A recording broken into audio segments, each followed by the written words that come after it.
The rain fell hard on the city streets. Big, heavy drops that soaked through clothes and made puddles shine under the streetlights.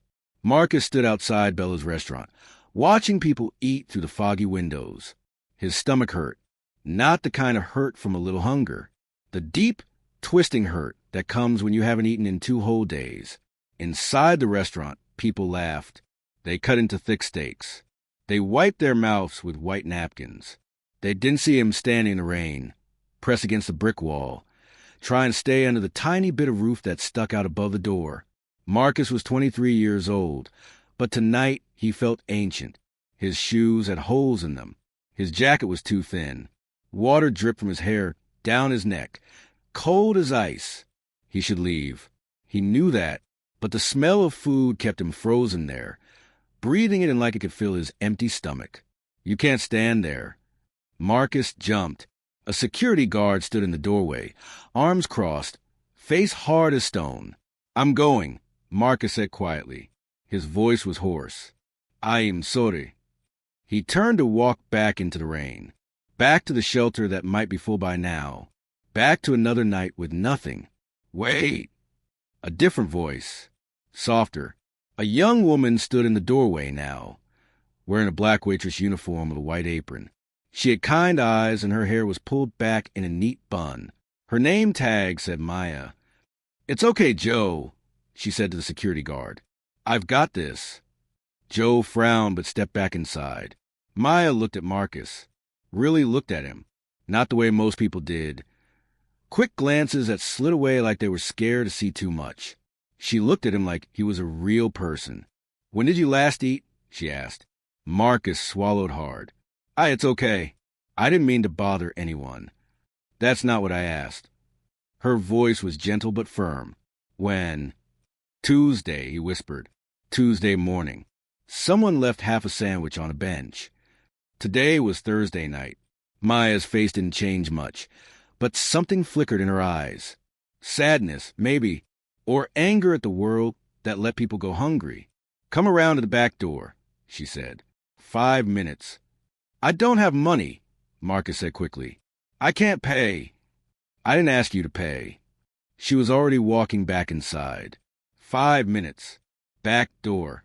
Marcus stood there, rain soaking him, not sure if this was real. People didn't just help. Not in this city.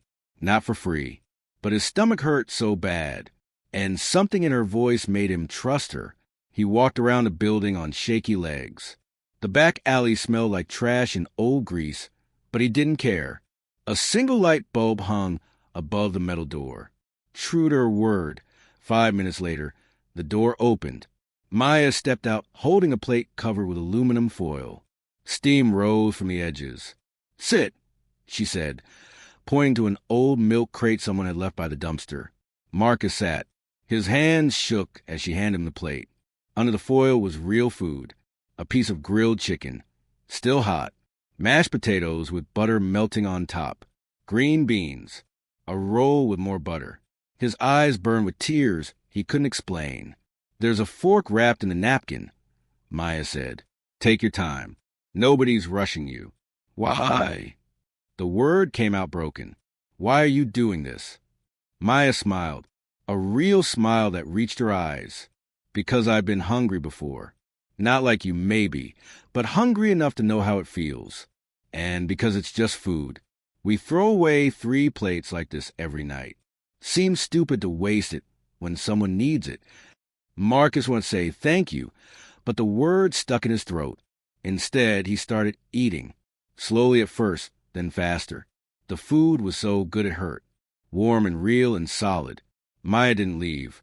She leaned against the brick wall, arms crossed against the cold, and just stood there while he ate, not watching him like he was a show, just being there, like a friend. When he finished, Marcus set the plate down carefully. He wiped his mouth with a napkin, then folded it neatly even though it was already dirty. "Thank you," he said, and his voice cracked on both words. "I won't forget this. I promise." Maya picked up the empty plate. "You don't owe me anything." "Yes, I do." Marcus stood up, and even though he was still wet and cold and poor, he stood up straight. He looked right at her. I'm going to do something with my life. I'm going to get out of this. And when I'm rich, he almost laughed at how impossible that sounded, but he kept going. When I'm rich, I'm going to come back here, and I'm going to marry you. He expected her to laugh, to roll her eyes, to tell him he was crazy. Instead, Maya tilted her head, studying him with those kind eyes. You don't have to be rich, she said quietly. But if you want to make something of yourself, I believe you can. I will, Marcus said, and he meant it with every piece of his soul. I promise you, I'll come back. Then I'll be here, Maya said simply. She didn't say it like she was making fun. She said it like maybe, just maybe, she believed him too. She went back inside, the metal door closing with a soft click. Marcus stood in the rain, but he didn't feel cold anymore. He felt something he hadn't felt in months. Hope. He walked away from that restaurant with his stomach full and a promise burning in his heart. He didn't know how. He didn't know when. But he would keep that promise. He would become someone worthy of the kindness she'd shown him. The rain kept falling. The city kept humming. But Marcus walked with his head up, carrying the memory of Maya's smile like a light in the darkness. That night changed everything. That night, a poor man's promise became the beginning of a journey that would take years. But some promises are worth the wait. Marcus didn't become rich overnight. That's not how life works, especially when you start with nothing. The morning after Maya fed him, he woke up in a homeless shelter on a thin mattress that smelled like bleach and sweat. Around him, 30 other men snored and coughed and turned in their sleep. But Marcus felt different. He touched his stomach, still full from last night's meal, and remembered his promise. I'm going to come back. I'm going to marry you. It sounded crazy in the gray morning light. He was 23, homeless, with only the clothes on his back. He hadn't finished high school. He had no job, no family, no connections. But he had something now that he hadn't had before, a reason. Marcus got up and walked to the shelter's tiny library, really just a closet with 3 shelves of donated books. He picked up a book about getting your GED. The pages were worn and someone had spilled coffee on chapter 3, but Marcus didn't care. He started reading. Every day, Marcus followed the same routine. Wake up at 5 in the morning before the shelter got too loud. Study for 2 hours. Then go stand outside the construction sites and day labor offices, hoping someone would pick him for work. Some days, nobody picked him. Those were the hard days. But some days, someone would point at him and say, "You, $10 an hour, 8 hours." And Marcus would work harder than anyone else there, lifting, carrying, digging, sweating until his muscles screamed. At night, he'd come back to the shelter with $40 or $50 in his pocket. He'd buy the cheapest food he could find, rice, beans, bread, and he'd save the rest in an old sock he kept hidden in his locker. Every week, he walked past Bella's restaurant. He never went inside.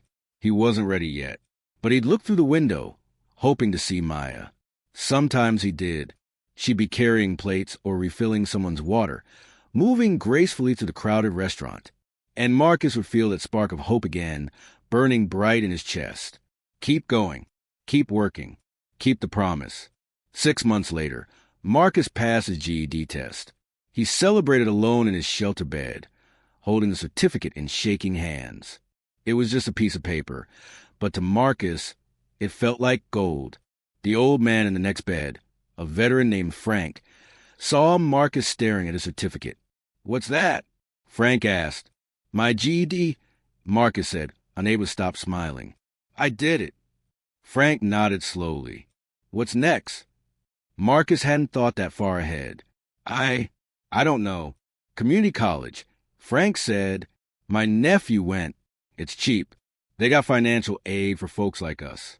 You're smart enough. I see you reading all the time." That conversation changed Marcus's life for the second time. He enrolled in community college that fall. Business classes. At night, after his day labor jobs, he'd sit in the shelter's common room with a notebook and pencil, doing homework while men watched TV and argued about sports. It was hard. So hard. There were nights Marcus wanted to quit. Nights when his body hurt from 10 hours of digging ditches, and his brain hurt from trying to understand accounting principles And he'd think, what's the point? You're fooling yourself. Maya probably doesn't even remember you. But then he'd remember her smile, her kindness, the way she stood in the cold and watched him eat like his dignity mattered. And he'd pick up his pencil again. 2 years passed. Marcus finished community college with a certificate in business management. He was 25 now, stronger and smarter than the hungry boy who'd stood outside that restaurant. He got a job at a warehouse. Not much, just managing inventory. But it was real, steady. It came with benefits and an actual paycheck every 2 weeks. For the first time in his life, Marcus rented his own apartment, just a tiny studio with a hot plate and a bathroom the size of a closet. But it was his. No shelter rules. No curfew. No waking up to 30 men snoring. He bought a cheap bed frame and a used desk. He hung his GED and his community college certificate on the wall. And every morning, he looked at them and remembered his promise. 3 more years passed. Marcus saved money. He learned everything he could about the warehouse business, logistics, supply chains, efficiency. He asked questions. He worked overtime. He never complained. When the assistant manager position opened up, Marcus applied. He got it. When the manager retired, Marcus applied again.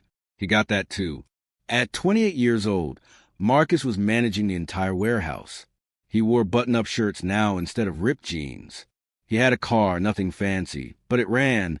He had savings in the bank, but he still wasn't rich. Not yet. He started taking online classes at night, a bachelor's degree in supply chain management. It took him 3 more years, studying after work, sacrificing weekends, pushing through exhaustion.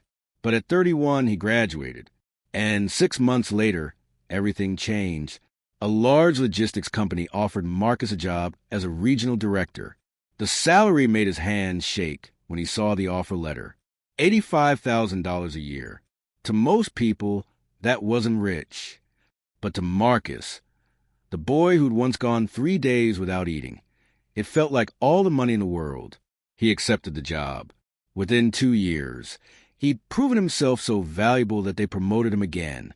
Then again. By the time he was 34, Marcus was a vice president making $200,000 a year with stock options and bonuses. He bought a nice apartment in a good neighborhood. He bought tailored suits. He hired a financial advisor who helped him invest wisely. Marcus had become successful, not through luck or shortcuts, but through 8 years of relentless work. 8 years of keeping a promise to a waitress who'd shown him kindness when he had nothing. He was rich now, or at least rich enough. And through it all, through the studying and the struggling and the climbing, he'd walk past Bella's restaurant at least once a month. Sometimes Maya was there. Sometimes she wasn't. But he never went inside. He wasn't ready yet. Not until he could look her in the eye as an equal. Not until he could prove that the hungry man in the rain had kept his word. On a Thursday night in October, Marcus stood outside his apartment window, looking at the city lights. He was 34 years old. He had a corner office, a healthy bank account, and respect in his industry. He thought about the milk crate in the rain, the plate covered in foil, the girl who believed in him when he couldn't believe in himself. "It's time," Marcus whispered to the empty room. Tomorrow, he would go back to Bella's restaurant, not to show off, not to prove anything, but to keep a promise made 8 years ago by a desperate man who'd found hope in a stranger's kindness. Marcus went to bed that night with his heart pounding, nervous and excited and terrified all at once. Some journeys take years, but the best promises are the ones worth waiting for. Marcus stood across the street from Bella's restaurant, wearing a navy blue suit and polished leather shoes. His heart hammered in his chest like it wanted to escape. 8 years. It had been 8 years since that rainy night. The restaurant looked exactly the same. Same glowing windows. Same gold letters spelling out the name. Same warmth spilling onto the sidewalk. But Marcus was different. Completely different. He took a deep breath and crossed the street. The security guard at the door, a younger guy, not Joe from before, nodded politely and held the door open. "Good evening, sir." "Thank you," Marcus said and stepped inside. The restaurant smelled like garlic and fresh bread. Soft music played. People talked and laughed at their tables. Marcus scanned the room, his pulse racing. And then he saw her. Maya. She was wiping down a table near the window, her hair still pulled back in a neat bun. She wore the same black and white uniform. She looked a little older, fine lines around her eyes, a maturity in the way she moved. But it was definitely her. Marcus's throat went dry. A hostess approached him, smiling brightly. "Table for one?" "Actually," Marcus said, his voice shaking slightly, "I'd like to sit in Maya's section. Is that possible?" The hostess glanced at Maya. "Of course. Right this way." She led him to a small table by the window. The same window he looked through 8 years ago, hungry and hopeless. Maya approached with a menu and a glass of water. She was looking down at her notepad, professional and efficient. "Good evening. Welcome to Bella's. Can I start you off with?" She looked up. Their eyes met. Marcus watched her face carefully. Would she remember? It had been so long. He'd been so different then, skinny, desperate, soaking wet. Maya's eyes widened. Her mouth opened slightly. The notepad slipped from her fingers and clattered onto the table. "It's you," she whispered. Marcus smiled, and his eyes filled with tears he hadn't expected. "It's me, the man in the rain." Maya's hand went to her mouth. "I thought about you. I wondered if you were okay." "I'm okay," Marcus said softly. "Thanks to you." Maya shook her head, still looking stunned. "I just gave you a plate of food." "You gave me hope," Marcus corrected. "You gave me a reason to keep going." They stared at each other for a long moment. Around them, the restaurant buzzed with conversation, but it felt like they were the only two people in the world. "I made you a promise," Marcus said. 8 years ago. Do you remember?" Maya's eyes glistened with tears. "You said you'd come back when you were rich." "I'm here." Marcus spread his hands. "I kept my promise." A tear rolled down Maya's cheek. She wiped it away quickly, laughing a little. I need to my manager." "Go," Marcus said gently. "I'll wait. I've waited 8 years. I can wait a few more minutes." Maya rushed to the back. Marcus sat there, hands shaking, wondering if he'd made a terrible mistake. What if she was married now? What if she didn't feel the same way? What if? 10 minutes later, Maya came back. She'd taken off her apron and told her manager she was taking her break. She sat down across from Marcus, nervous and beautiful. "Tell me everything," she said. So Marcus did. He told her about the GED and community college, about the warehouse job and the long nights studying, about climbing slowly, step by step, never forgetting the kindness of a waitress who'd fed a stranger. Maya listened every word, her eyes never leaving his face.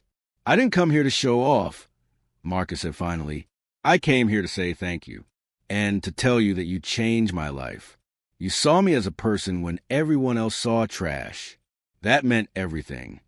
"You did this yourself," Maya said softly. "I just gave you dinner." "You gave me dignity," Marcus replied.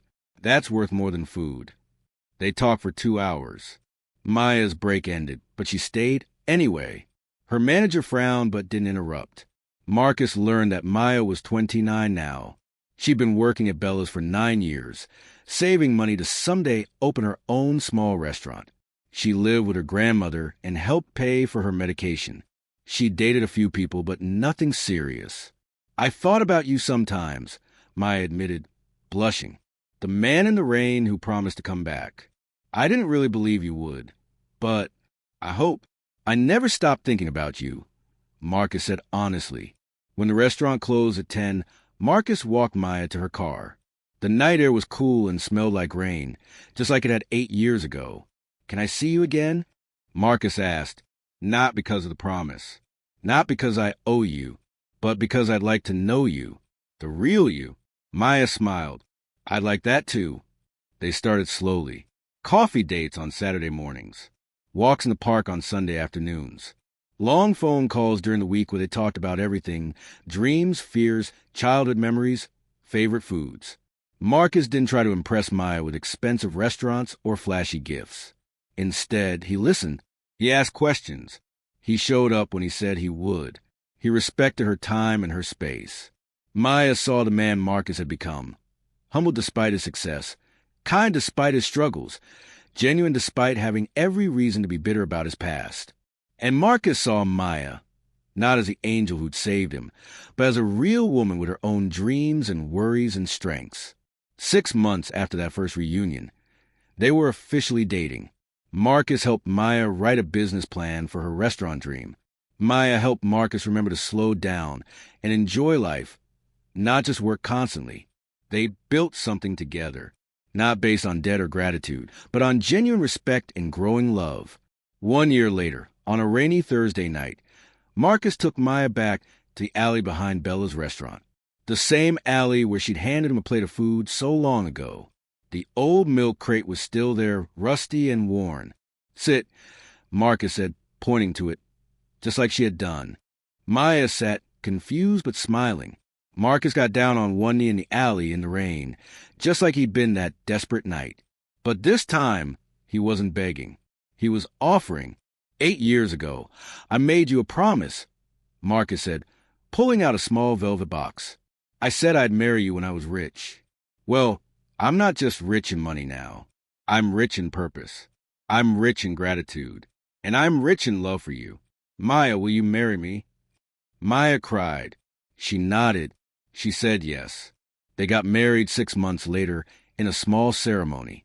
Maya's grandmother was there, crying happy tears. Frank from the shelter came, proud as a father. Marcus's co-workers came. And the staff from Bella's restaurant came, cheering and throwing rice. Marcus and Maya opened their restaurant together 2 years later. They called it Second Chances. They hired people who needed work, people who'd been homeless, people who'd struggled, people who just needed someone to believe in them. And every Thursday night, they gave away free meals to anyone who was hungry. No questions asked, no judgment, just food and dignity and hope. Marcus never forgot where he came from. Neither did Maya. Together, they built a life that honored kindness, rewarded patience, and proved that promises, even ones made in the rain by desperate, hungry men, can come true, not because of magic, but because of work, time, and love that refuses to quit. From a single plate of food to a lifetime of love, Marcus and Maya's story reminds us that kindness is never wasted. Promises have power, and the person you help today might be the one who changes the world tomorrow. What act of kindness changed your life? Share your story in the comments below. If this story touched your heart, give a like, share it with someone who needs hope today, and subscribe for more inspiring true stories that prove love, hard work, and human decency still matter in this world. Remember, you're never too poor to make a promise, and you're never too successful to remember where you came from. See you in the next story. Keep believing, keep hoping, keep being kind.